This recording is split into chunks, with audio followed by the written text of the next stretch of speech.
Olá, tudo bem? Eu sou o professor Antônio Mercedes, estou aqui para mais uma videoaula. Desta vez, o lançamento da série Resolução de Questões.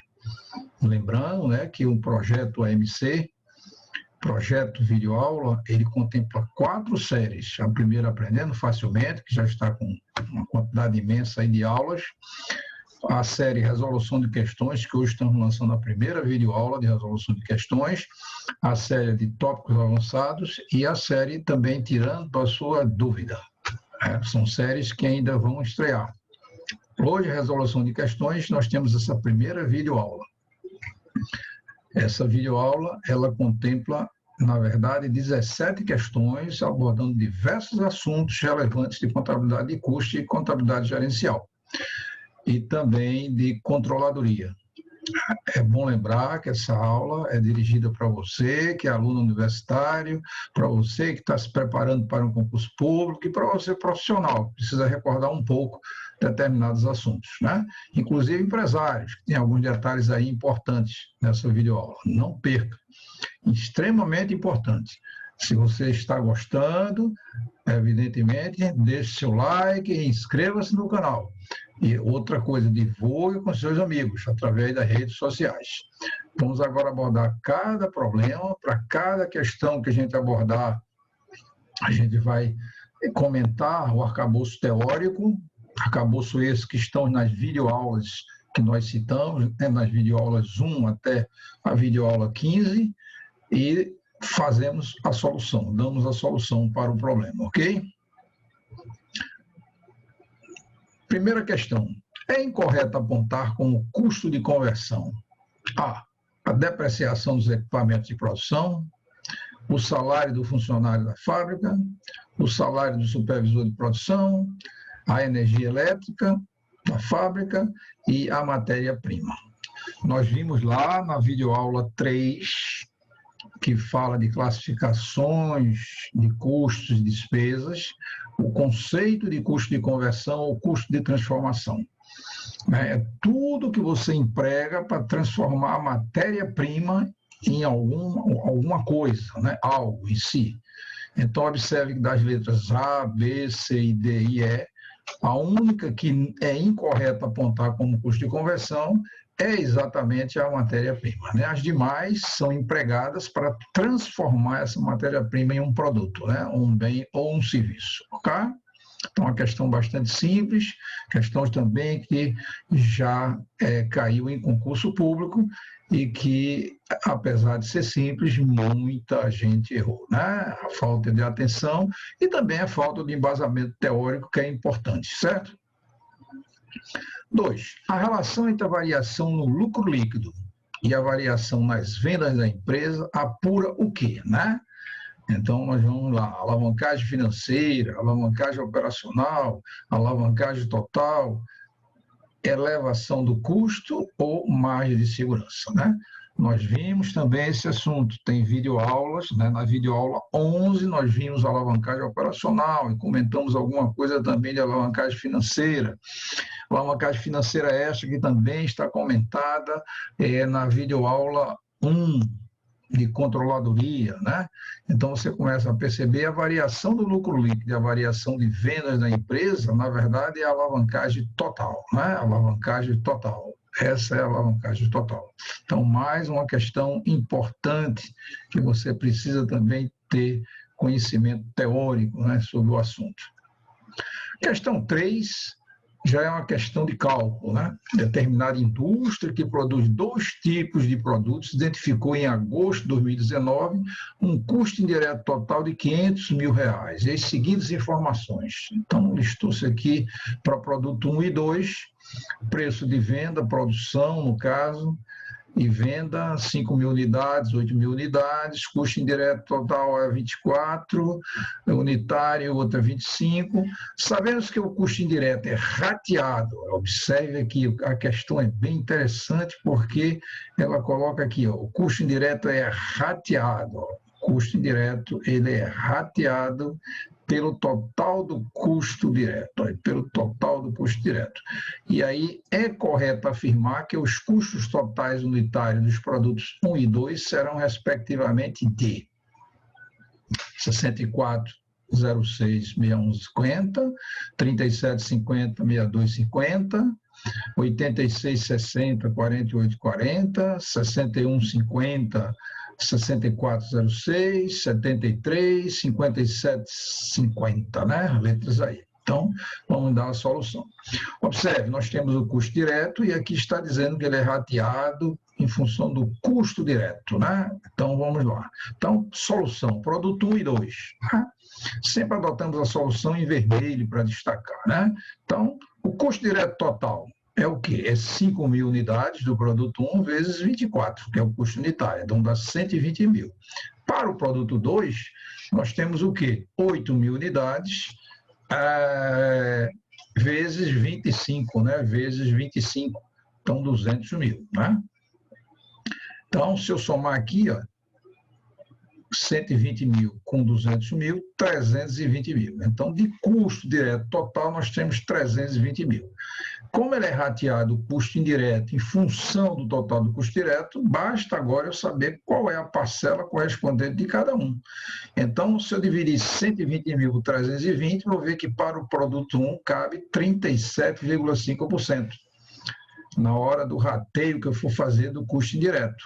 E para o produto 2 seria 200 dividido por 320, dá 62,5. Somando os dois, você vai ter aqui os 100%, né?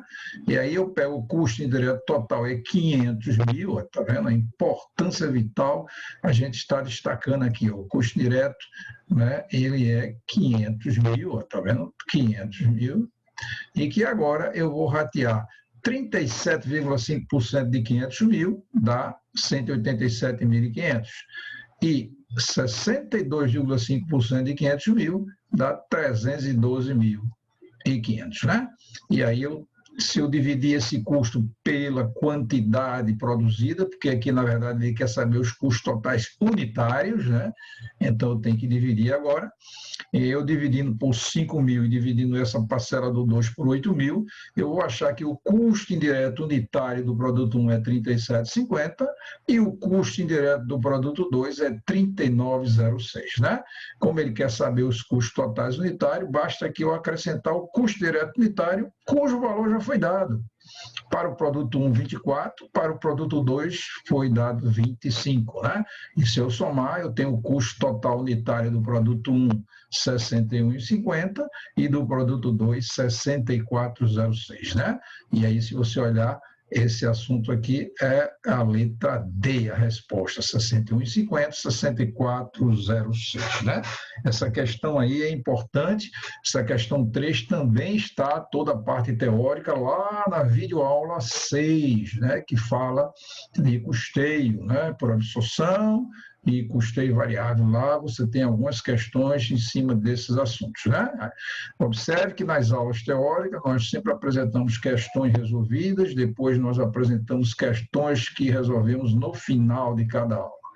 Então, apresentamos exemplos de cada assunto e depois as questões, né? Justamente para você treinar a prioristicamente cada assunto. E agora nós estamos nesse módulo só de resolução de questões, né? Lançando hoje a primeira videoaula de resolução de questões.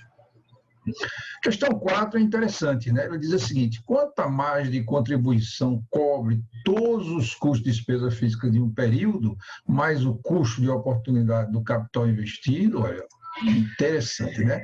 Às vezes você perde uma questão porque não leu corretamente, não deu atenção. O custo também está levando em consideração o custo do capital investido, né? O custo de oportunidade. Então, é um ponto de equilíbrio contábil, é o intervalo relevante, é o ponto de equilíbrio econômico, é o ponto de equilíbrio financeiro ou é o custo de oportunidade, né? Então, em cima disso, a gente precisa agora ver. Observe, nós vimos lá isso na videoaula 11, né? Que falamos de margem de segurança, né? E também na videoaula 10, que falamos de ponto de equilíbrio. Não são duas videoaulas muito concatenadas, uma está muito interligada com a outra.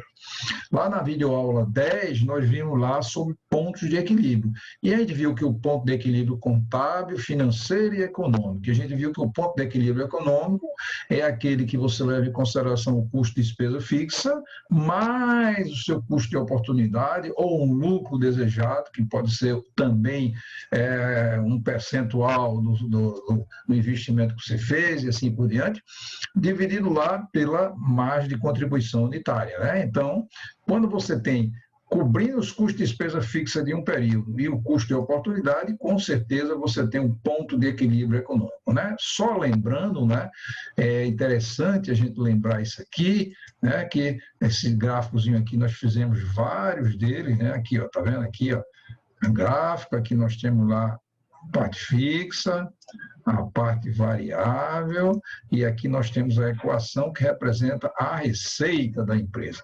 E aqui nós temos nesse pontozinho aqui, é exatamente o ponto de retorno, o break-even point. Aqui eu tenho o ponto de equilíbrio contábil. O ponto de equilíbrio econômico está acima, né, porque leva em consideração o custo de oportunidade, ou o lucro desejado, como queira chamar, e o ponto de equilíbrio financeiro está abaixo do ponto de equilíbrio contábil, né? Isso também a gente viu lá na nossa videoaula 10, né? Muita propriedade, com muitos exercícios, inclusive lá, né? Então, é importante a gente sempre lembrar. Então, observe que para cada questão nós estamos dando uma revisãozinha da parte teórica envolvida, né? Questão 5 é a seguinte: em abril de 2019, a empresa TFG vendeu 187 mil unidades de um produto com preço de venda unitário 25, custo variável de 6, despesas variáveis de 1,50, valor fixo, né? Valor fixo do custo fixo de 980.500 e as despesas fixas foram 50% dos custos fixos, né? Importância vital, né?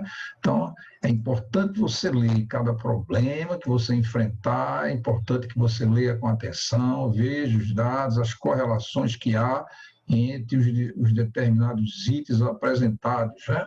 E aí, ele diz agora o seguinte: a partir das informações apresentadas, o valor da margem de segurança em abril foi de aproximadamente quanto, né? Então, a gente viu lá a margem de segurança, né? Justamente na videoaula 11, né? Na videoaula 11, nós vimos margem de segurança, o valor da margem de segurança, né? Lembre-se que quando a gente precisa da margem de segurança, eu preciso de imediato, né, conhecer qual é o ponto de equilíbrio, né? Viu na questão anterior, né? Eu preciso conhecer o ponto de equilíbrio, aonde é que é exatamente o resultado zero, né? Então, está batendo o resultado, se eu fizer ADR simplificado, o resultado é zero, ou seja, não tem nem lucro nem prejuízo. Então, a solução: primeiro, o custo fixo total mais despesa fixa total. Custo fixo total ele deu 980.500, a importância vital a gente trabalhar isso aqui, né? Entendeu? Olha, então 980.500 mais a despesa fixa, que foram 50% dos custos fixos. Então, 50% 980. Então, se eu somar isso aqui, vai dar 1.470.000, né? Que é exatamente o custo de despesa fixa, né?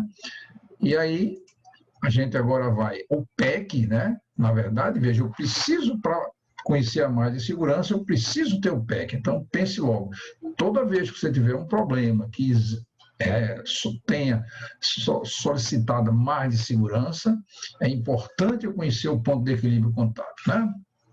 A margem de segurança está acima do ponto de equilíbrio contábil. Então, o PEC seria CDF dividido pela margem de contribuição unitária. A margem de contribuição unitária a gente viu também lá, evidentemente, na videoaula 6, especificamente, né? Preço de venda unitário menos CDV unitário, custo de despesas variável unitário. Ele deu aqui 25, né? Menos 6, menos 1,50, então 17,50. Então, a margem de segurança nada mais é do que 17,50. Agora é só aplicar a fórmula, né? Já ficou fácil. O PEC, né, o ponto de equilíbrio contábil em quantidade, né, evidentemente, se você vai trabalhar, ele vai ser o quê? Vai ser 141.470.000, né? Dividido por 17,50, dá 84,042 alguma coisa, e a margem de segurança a gente viu lá na videoaula 11, né? São as vendas atuais menos vendas de equilíbrio sobre vendas atuais. Então, eu posso trabalhar em valor e posso trabalhar em quantidade. Então, aqui eu tenho em quantidade, ele vendeu 187.000 unidades, né? Então, foram vendidas 187.000 unidades. Então, eu preciso levar em consideração isso. As 187.000 unidades foram vendidas. E evidentemente que eu levei em consideração que o ponto de equilíbrio é só 84.043, arredondando aqui, né? Que eu não vou 0,42 alguma coisa, 0,43. Se eu dividir isso, dá 0,5506, né? Então, 0,5506, 55 a nível percentual multiplicando por 100, dá 5606, que é, na verdade, a letra B, né? Ele diz aproximadamente. Então, o mais próximo é esse aqui, 5505, né? Letra B. Né? Então, uma questão belíssima, porque é uma questão que envolve ponto de equilíbrio e margem de segurança, coisas que estão ligadas intrinsecamente. Né? Vamos para a questão 6. Né? Questão 6, observe as seguintes informações. Né? Ele botou aqui outubro e todos os gastos, comissão de vendedores, compra de equipamentos, né? E por aí afora, despesa de emissão do boleto bancário. E aí ele fez tudo isso, o examinador, para testar, né, exatamente o aluno, aquele concurseiro, aquele cara que está participando de concurso. Então, saber exatamente o que são essas coisas, salário de funcionário da administração, salário de funcionário da fábrica, para você saber o que é envolvido em custo, o que não é, e assim por diante. Sabemos que o resultado do período é apurado pelo custeio de absorção, o valor total do custo de produção será, né? Aí ele bota aqui 94.144, alguma coisa, e aqui 169.488. Observe que uma questão como essa é interessante, porque ele quer o custeio por absorção. E nós vimos lá na videoaula 6, custeio por absorção, e também vimos custeio variável, custeio marginal. Ele quer aqui o valor total dos custos de produção. Né? Observe que o valor total do custo de produção, CPP, né? Custo de produção, também a gente viu lá na videoaula 3, quando falamos de classificação de custos e despesas, né? Então, a importância vital, esse assunto também está lá tratado, né? E aí nós vamos agora resolver. Solução. Solução é interessante. Ó. O custo de produção de um período é mão de obra direta, material direto, mais custo direto de fabricação. Observe que ele deu a mão de obra direta, 43.200. Né? Ele já deu aí o valor. Mão de obra, salário de funcionário da fábrica, 43.200. Ele também deu material direto. Né? Se você observar e olhar aqui, você vai encontrar matéria-prima consumida, né? Não é adquirida, é a consumida. Então, 74.700. E o CIF, você vai procurar aqui o que se enquadra em CIF. É fácil de ver. Depreciação de equipamento da fábrica é CIF, energia elétrica da fábrica é CIF, custo direto de produção, né? Fabricação, e também o seguro da fábrica. Quer dizer, eu não tenho como alocar diretamente a cada produto, eu tenho como considerar o todo, né? O todo em si, né? Então aí começa a perceber que os custos diretos de fabricação estão aqui nesses 3 itens, né? E aí a gente começa a perceber que o CIF seria nada mais do que 850, 5.438 mais 18.000, dá 24.288, né?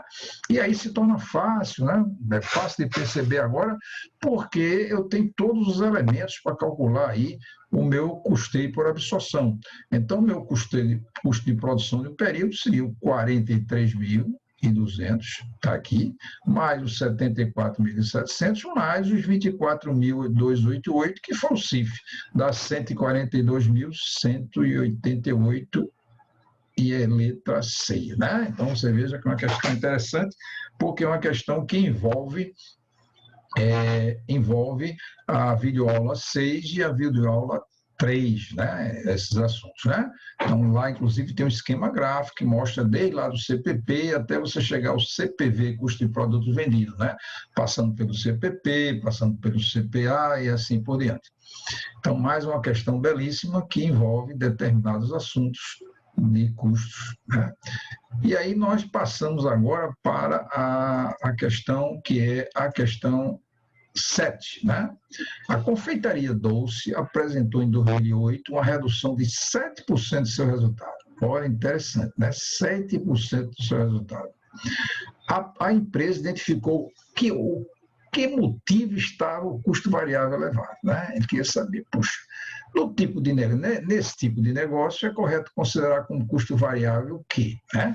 Então, ele identificou que o motivo estava no custeio variável. A pergunta é como a gente identificar aonde está isso? E ela começou a listar salário do administrador, depreciação de equipamentos, gastos com contador, aluguel da fábrica, infraestrutura e consumo de farinha. Veja, se você observar as letras A, B, C, D e E, isso também em concurso é muito comum, às vezes você, tendo um bom conhecimento já da parte teórica, você já elimina algumas letras, né? Automaticamente, né? Se é custo variável, você começa a perceber que aí a maioria não se enquadra, né? Aluguel de infraestrutura fixo, salário do administrador.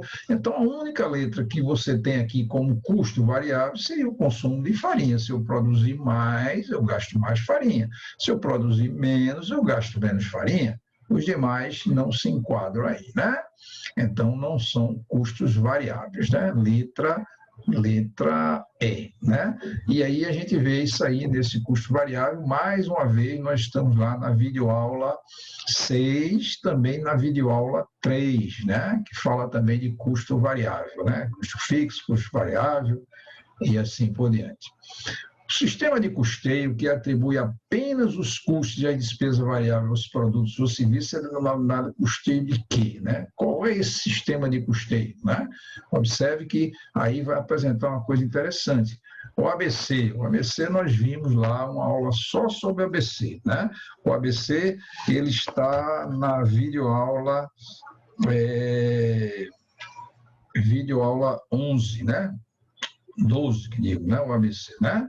Então, a gente viu lá o ABC, vimos também o custeio baseado em atividade, que não deixa também de ser o ABC, custeio por absorção, custeio marginal e margem de segurança, né? E custeio de segurança. Observe que algumas letras aí, o examinador, quando fez essa questão, ele botou algumas letras, colocou algumas letras que se eliminam automaticamente. Não existe custeio de segurança, né?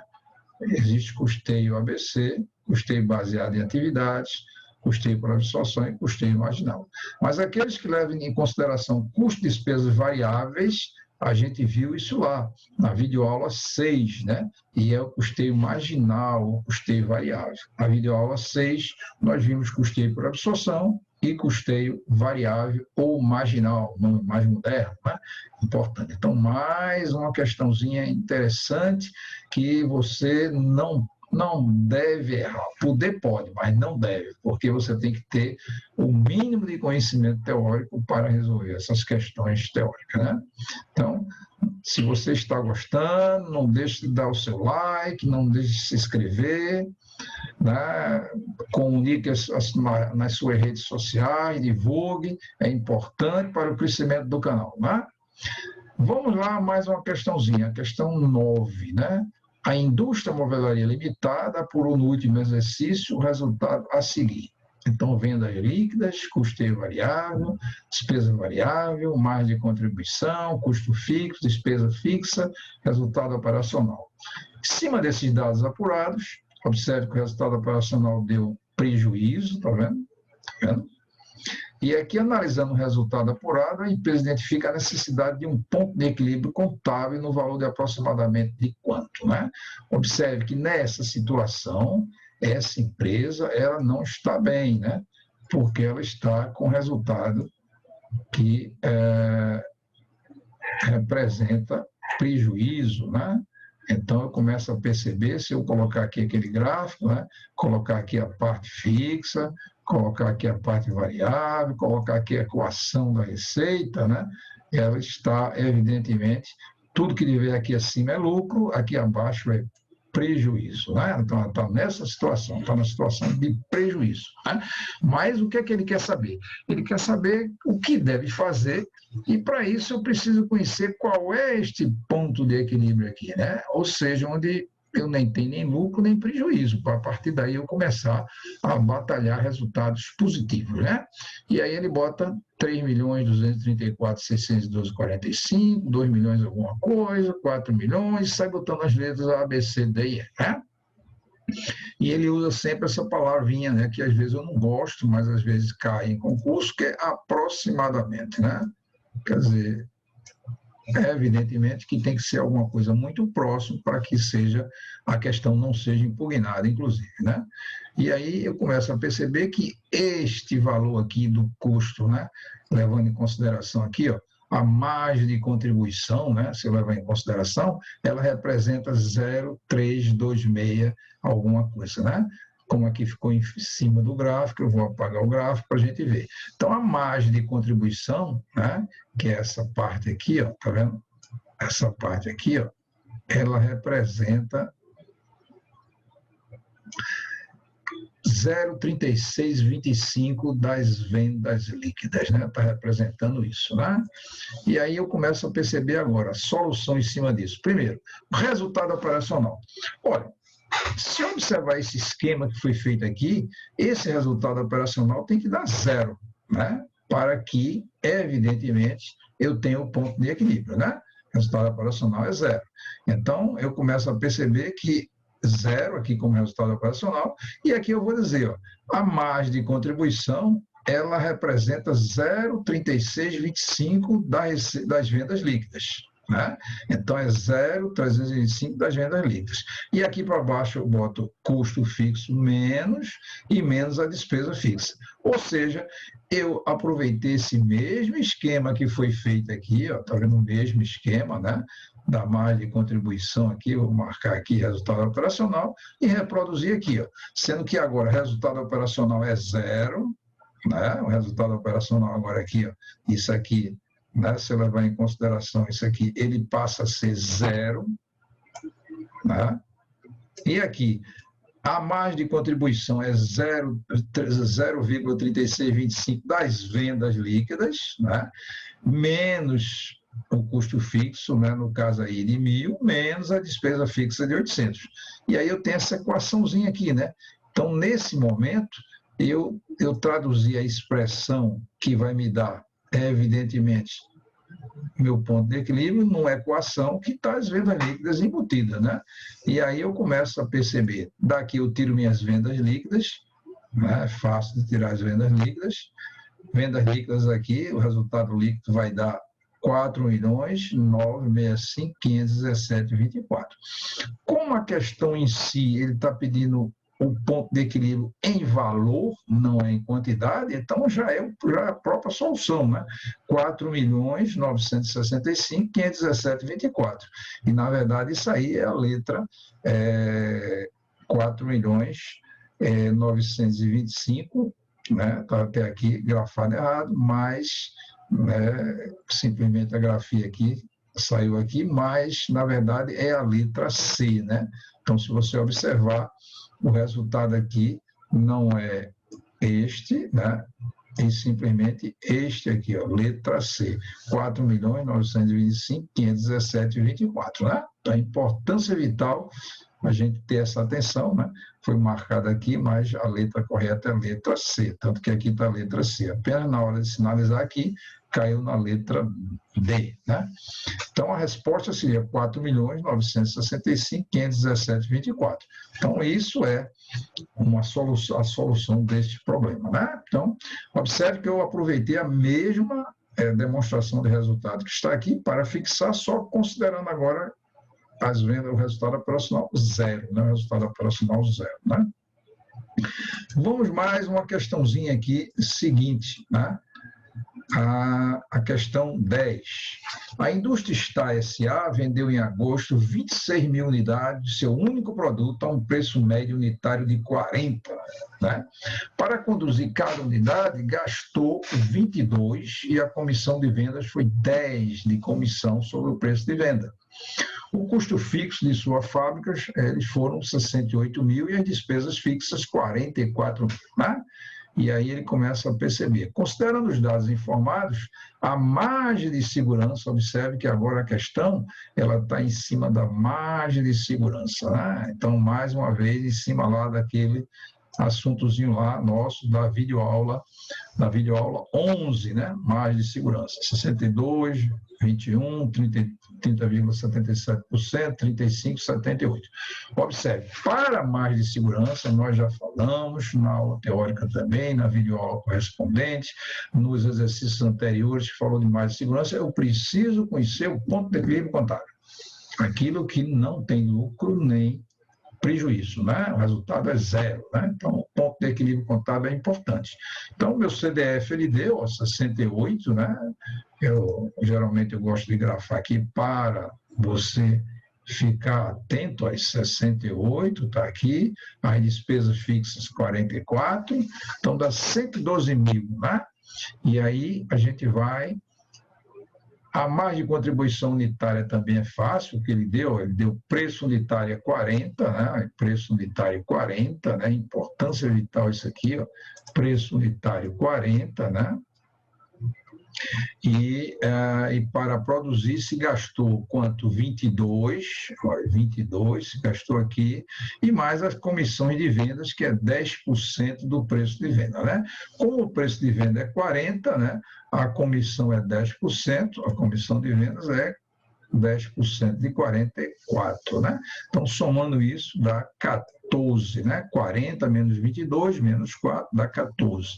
Então, nós já temos o CDF, nós já temos a margem de contribuição, agora nós podemos calcular, evidentemente, o ponto de equilíbrio contábil, né? O ponto de equilíbrio contábil é CDF dividido pela margem de contribuição.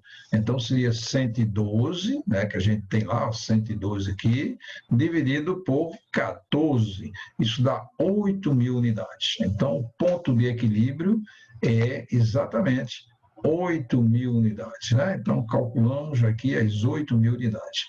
A questão, ela pede a margem de segurança, né? E aí só é aplicar a forma. A margem de segurança seria as vendas atuais, menos as vendas de equilíbrio, que a gente calculou, dividido pelas vendas atuais, né? Que eu posso calcular tanto em quantidade, como também em valor.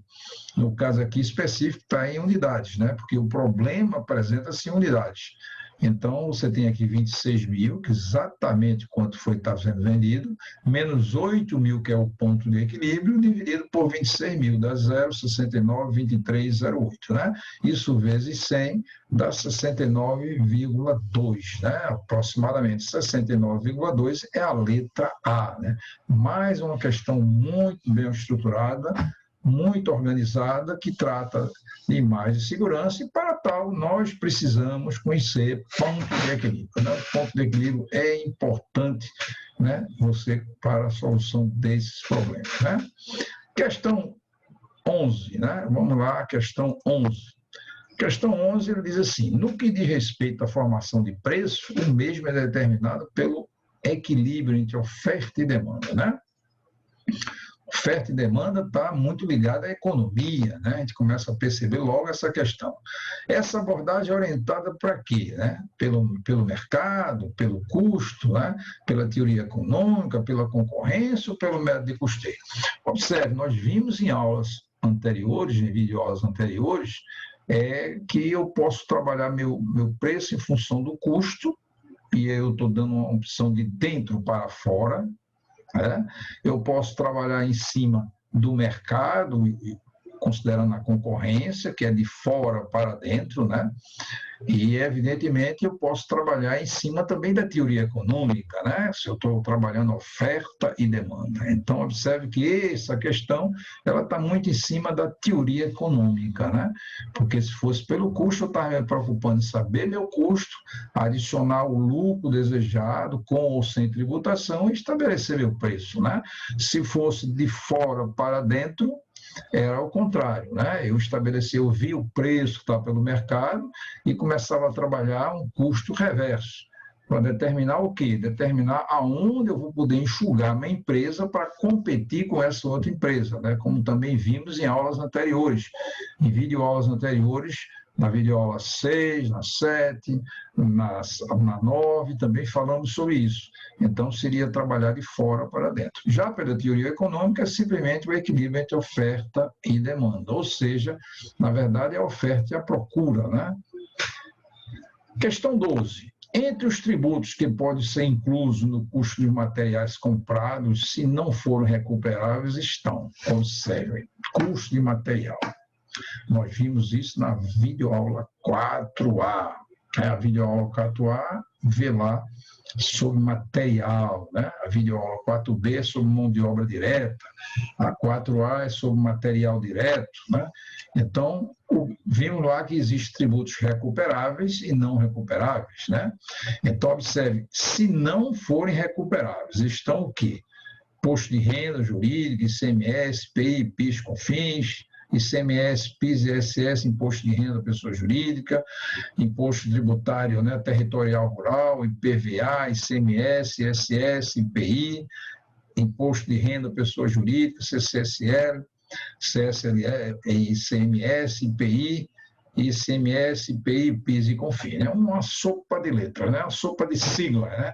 Observe, os tributos, quando não são recuperáveis, né, que pode ser incluso no custo material, são aqueles voltados exatamente para o material.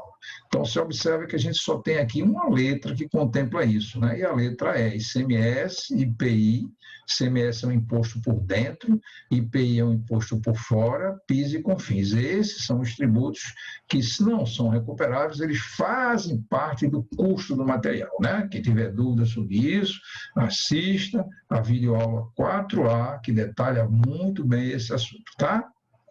Então, mais uma vez, estamos diante de uma questão teórica, né?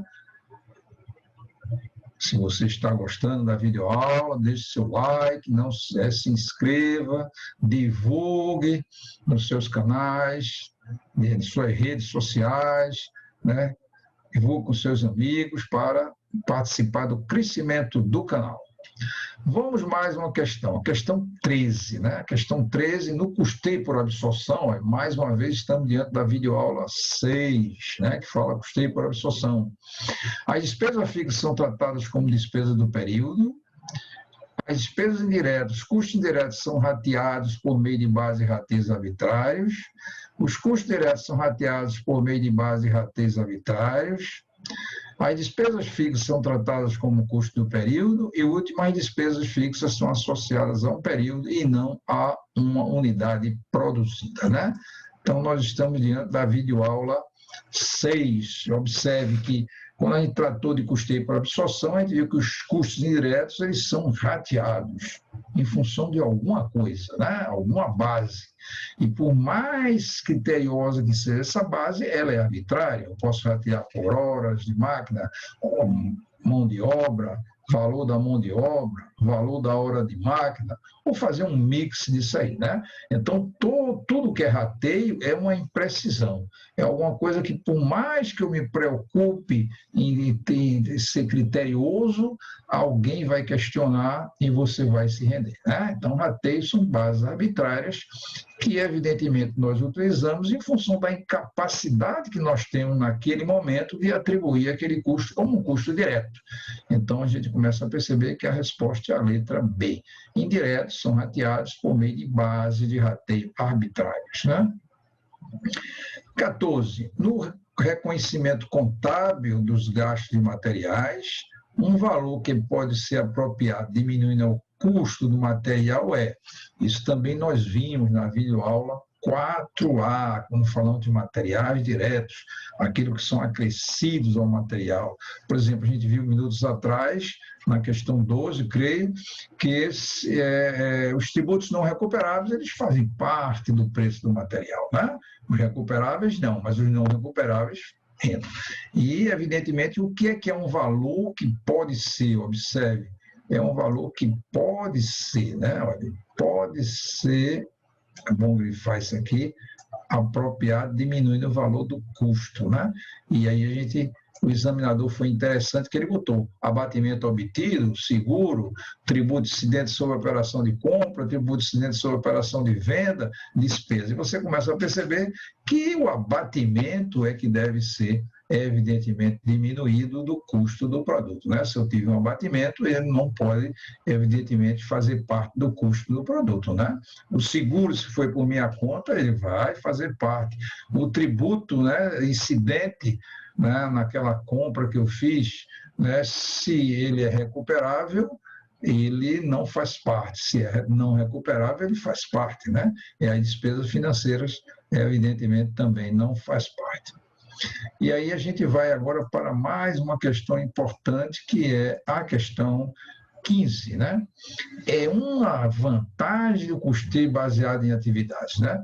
Nós vimos lá em custeio baseado em atividades, né, que na videoaula 9, né, aqueles conceitos, né? É importante que eu consiga conhecer todas as atividades. Então, do absorção, departamentalização e depois o aperfeiçoamento para o ABC. O ABC é importante que no ABC eu sei os recursos, sei as atividades e sei os produtos. Na verdade, eu não aloco os meus recursos aos produtos. Eu aloco os meus recursos às atividades e as atividades são consumidas pelo produto.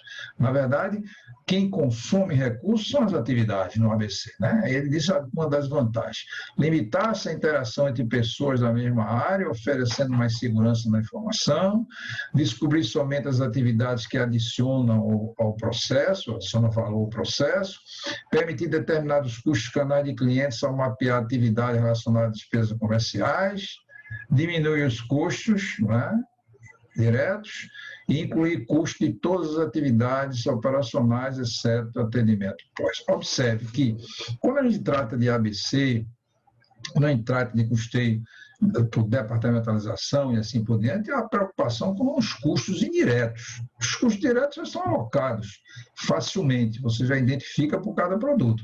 A grande preocupação é em cima dos custos indiretos, né? Então, quando você pega uma letra e diminui os custos diretos, não tem nada a ver com a questão, né? O examinador colocou isso aí até para testar a sua segurança, né? Então, você começa a perceber que quando você trabalha com ABC, que você está, evidentemente, preocupado em pegar recurso, atividade e produtos, né? Bem serviço. Então, os recursos são utilizados pelas atividades, eles estão disponíveis. A atividade, quando vai ser executada, usa recursos.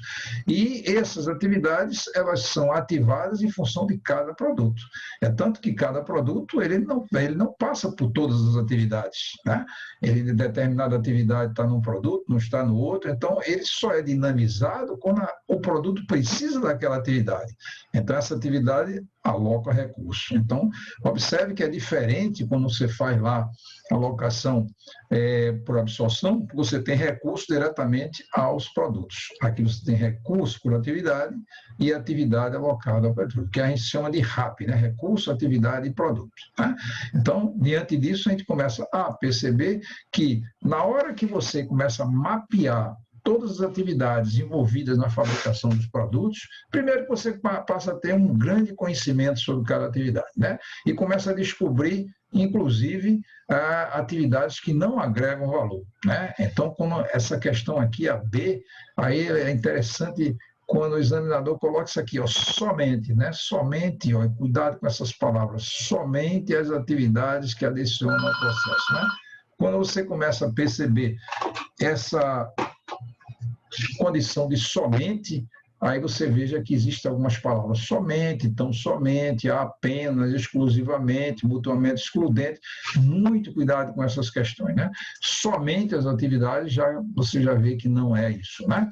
Então, você começa a perceber que se eu considerar o ABC, a única letra que permeia é a letra C, correta. Permitir determinar os custos de canais e clientes e mal mapear as atividades relacionadas a despesas comerciais. Como em relação a outras despesas também, porque eu vou pegar todos os recursos, ver todas as atividades, vou ver quem usa cada recurso, né? Qual a atividade que usa aquele recurso, e depois eu vou, através da consecução, ou seja, da produção aqui dos meus produtos, eu vou estabelecer exatamente a relação que tem entre produto e atividade, não produto e recurso, né? Por isso que é a letra C. Outra questão importantíssima aqui é em relação ao Balance Scorecard, né? O Balance Scorecard é um indicador de desempenho que aborda as seguintes perspectivas, né? A gente viu isso também em algumas aulas, já discutimos isso, né? Também numa aula lá de controladoria a gente trata isso. É interessante que a gente tem considerado 3, 4 níveis importantes, né? A gente tem isso aí. A gente tem um primeiro nível aqui embaixo, que é o nível de inovação, crescimento, né?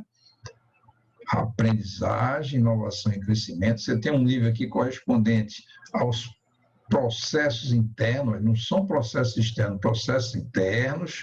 Depois você tem um nível aqui com relação aos clientes e um nível aqui correspondente ao resultado, né? Antigamente, a maioria dos indicadores era só preocupado com o resultado financeiro, né? E depois que começou a ver, né, o Kaplan começou a estudar isso há muito tempo atrás, e viu o seguinte: o resultado financeiro é o último, na verdade, né? Se olhar de cima para baixo, ele se apresenta como primeiro, mas se olhar exatamente na sequência que a coisa acontece, eu preciso ter, evidentemente, pessoas capacitadas, bem treinadas, adotar inovação, crescer, processo no estado da arte, aí eu tenho bons clientes e eu tenho bons lucros, né? Então, você observa que a sequência é essa. Se eu posso ler de baixo para cima, como de cima para baixo. Então, aqui, o Balance Scorecard é um indicador de desempenho, e ele coloca aqui as letras. Primeiro, econômico, dos clientes, processos internos e aprendizagem e inovação. Né? Econômico, nada, isso aqui nada. Dos clientes, financeiro, econômico e inovação. Serve que dá uma ordem, não tem ordem nem num sentido nem no outro. Né? Porque se eu ler de baixo para cima, eu tenho inovação, aprendizagem e crescimento, aqui eu tenho processos internos, aqui eu tenho clientes e aqui eu tenho resultado financeiro, né? Que não está nessa ordem.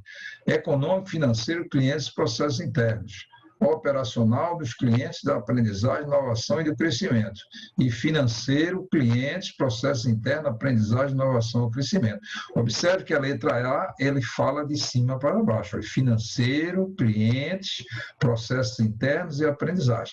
A visão que você pode ter até de fora da empresa, né, no sentido é ver logo o resultado final, que é o financeiro. Agora, para que isso aconteça na empresa, ela tem que pensar um pouquinho de baixo para cima, né? Primeiro, eu tenho que ter aprendizagem, inovação e crescimento, né? As pessoas bem capacitadas, depois eu tenho processo interno no estado da arte, depois eu tenho que ter bons clientes e financeiro. Por isso que é a letra E, né? A letra E é a que traduz exatamente as seguintes perspectivas, né? Os seguintes vetores, né?